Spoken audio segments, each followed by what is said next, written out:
বন্ধুরা আসসালামু আলাইকুম। আমাদের এলাকায় সরকার বাড়ি এলাকায় একজন মুসলিম ব্যক্তি মারা গেছেন। তো কবরস্থানে লোকজন কিছু আসছে, হয়তো বা এখানে একটা কবরের ব্যবস্থা করবে।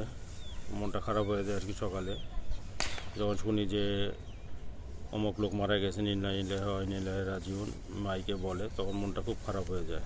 তো তাদের প্রিয় ব্যক্তি, প্রিয় লোককে এখন এই মাটির বাড়িতে কোথায় সমাহিত করবে সে অবজার্ভটাই করতেছে, তারা দেখতেছে এখানে তাকে সমাধিত করা হবে। মনটা খারাপ হয়ে যায় আর কি সকালে। যার ফলশ্রুতিতে এই ভিডিওটা করলাম। বন্ধুরা অন্যভাবে নেবেন না।